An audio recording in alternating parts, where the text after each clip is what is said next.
Welcome to Legacy and Leadership with David McKean. In my 20 plus years in the business world, I have noticed a common theme amongst all my clients. They're phenomenal leaders who are concerned about leaving a legacy in three main areas: community, family, and financially. Join me as we talk to proven leaders in their field about their specific ideas behind legacy and leadership. I am honored to have a friend of mine, Kim Garrett, join me today. Kim graduated from Abilene Christian University with a BA in Vocational Missions and Family Studies. After finishing school, Kim worked for Buckner International in Dallas, Texas for 2 years. But then she decided to move to Mobile in 2012 to be Development Director of Victory Health Partners. This is where Kim and I met almost a decade ago, as I was honored to sit on the board of Victory Health Partners for a few years. And for those that don't know, Victory Health Partners is a faith-based medical clinic for the uninsured in our community. A little tidbit there is that Victory does not receive any federal funding, yet continues to impact tens of thousands in Lower Alabama and the surrounding community. Kim currently serves as Director of Communications for 68 Ventures. She has a husband, John, whom I've met several times, and also 3 beautiful children. So welcome, Kim. We're glad to have you. Thank you. It's good to be here. It'll be a good conversation. Thank you. Thank you. So as I mentioned earlier, I've known Kim for close to a decade, and she seems to always have a smile on her face. But don't let that fool you. Okay, she is a bulldog behind the scenes and was definitely a force to be reckoned with in our community in raising funds for Victory Health Partners. So, Kim, where does that grit and determination come from with you? I love that. I think I'll start with a bulldog. I don't even know if I've ever been called that, but I think I like it.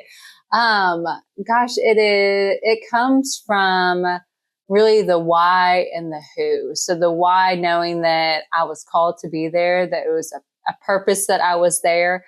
We moved from Texas, I would say kicking and screaming a little bit on my end. And I said, we have 5 years and then we're moving back.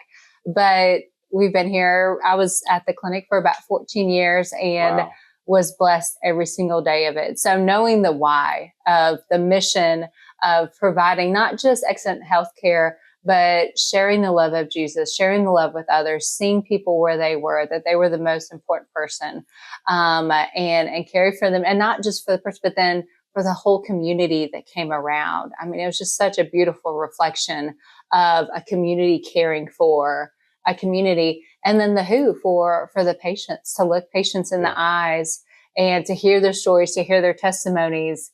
And it's like, how can I not do everything that I can?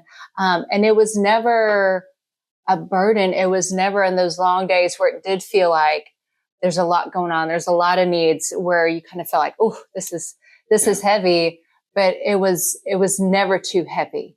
It was always something to where right at the right time, a donor would come forward, a new partner, you get to the right person.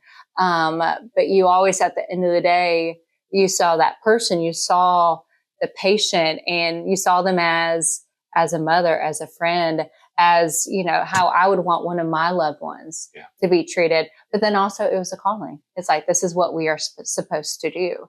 And it was a non-negotiable. Right. And I always felt with fundraising, I had so much belief in it and still do, that it's like, how can I not? I felt like it was an invitation, a beautiful invitation. And if the relationship had been established and I had done my part well in communicating the need, having clarity around the impact that we make, then it never felt difficult. I was so excited to go out and speak and share.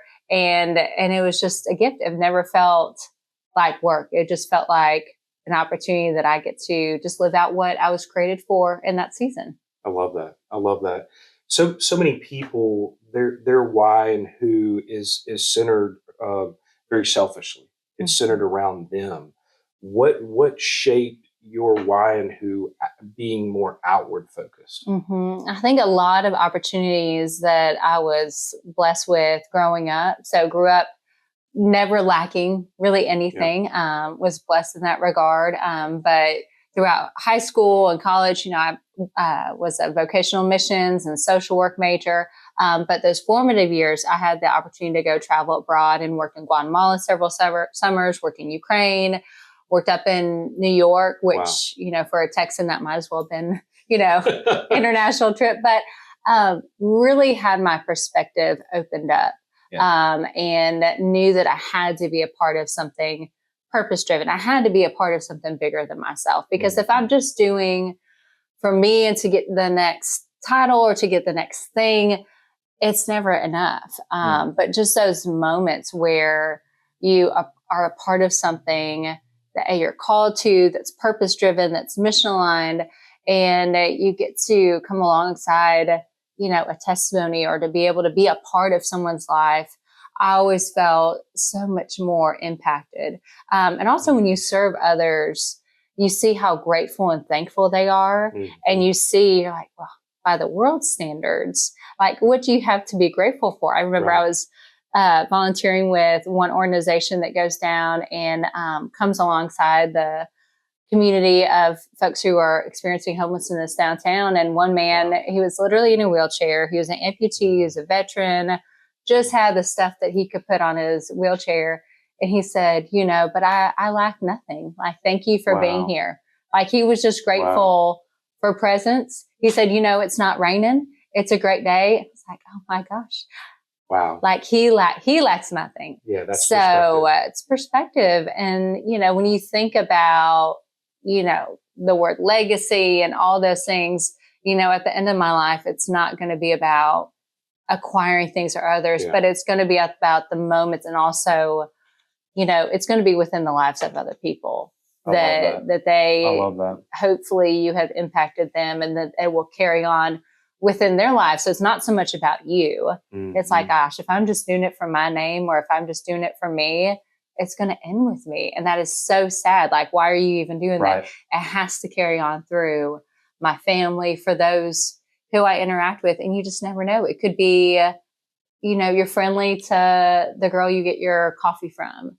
You could be that only smile. And we hear that, we say it, but truly in those moments when we've been in valleys, when we've been in hard spots, when we've gotten that text of just, hey, thinking about you, it means the world. Yeah.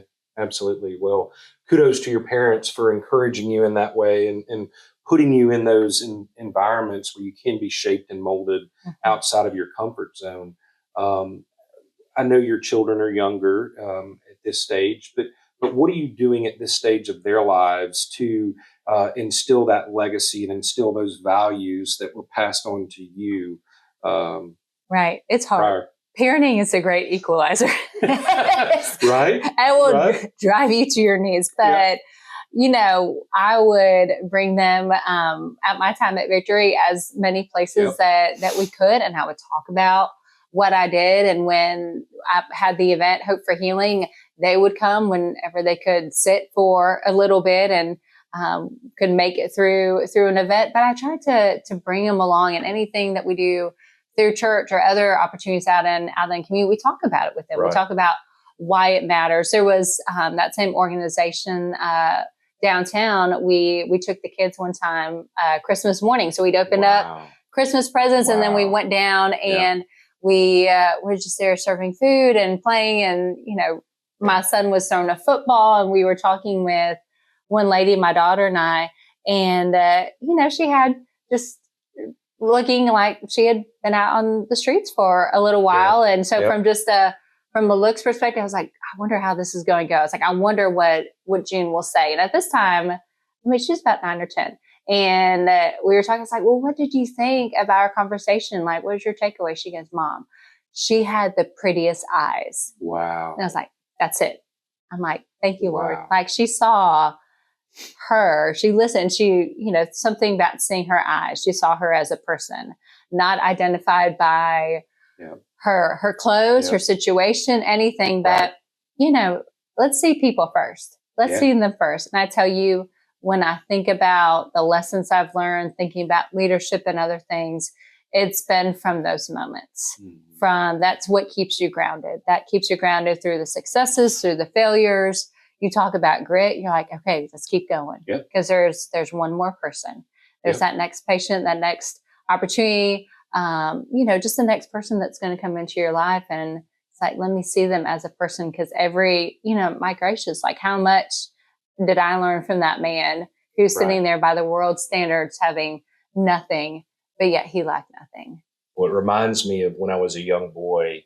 My mother was a hospice nurse, and she would take me, I remember probably as early as 5 years old, she would take me by her patient's house because they would need something on her way home from work.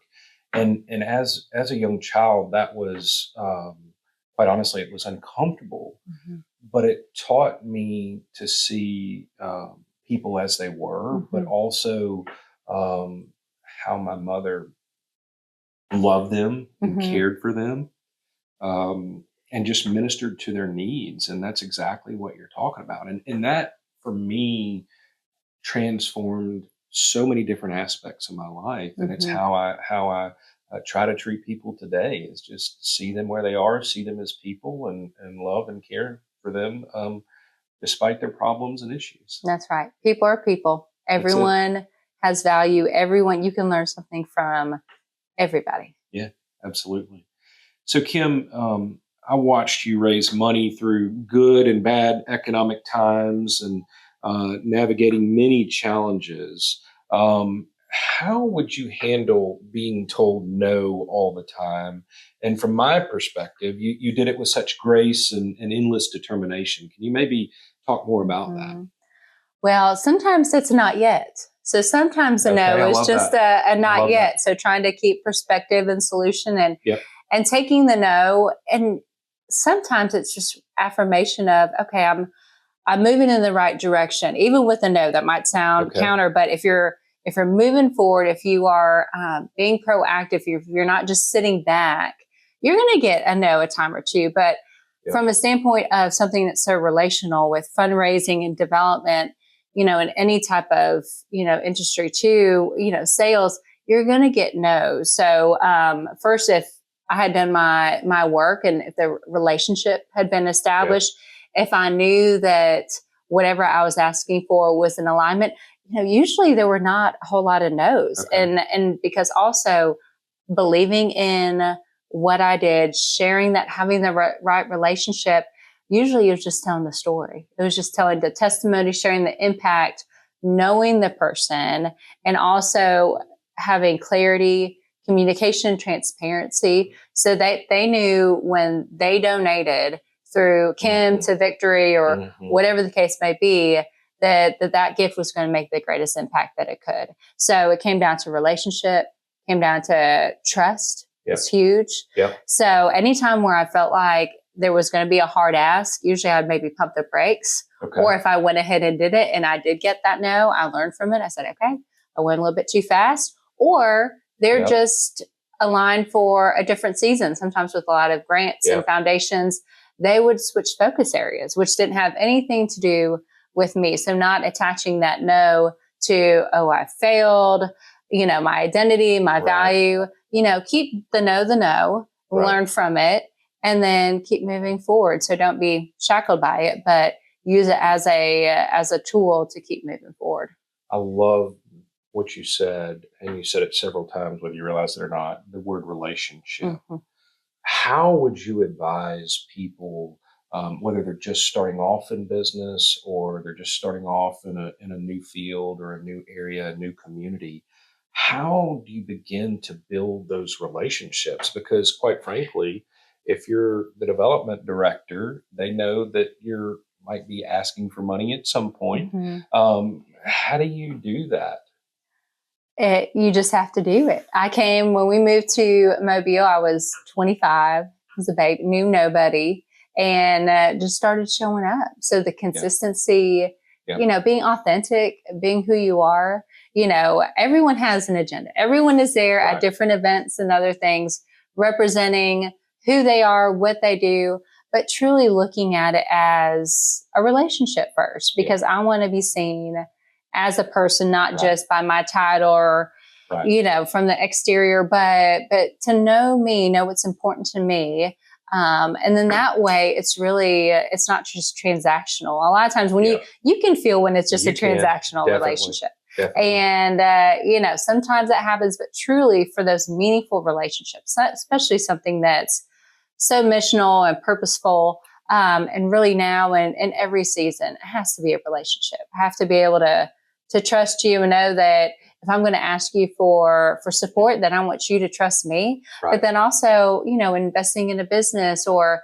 just doing life with one another. I want to be able to know that I know who you are, that it's something like, I know your kids, mine, we've done life together. So, just going up and showing up into rooms that sometimes you think, I have no business being here. I don't even know what I'm doing here. I might be the young one at the table.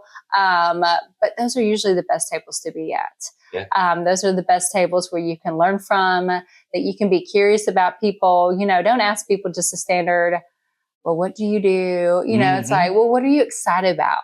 What's something at work that's challenging? So to learn about both, but then also like, tell me about your family. Yeah. Because that's who that person is. Right.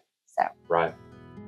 I hope you enjoyed this episode of Legacy and Leadership with David McKean, and you're able to take away proven tactics that you can implement in your day-to-day life regarding legacy and leadership.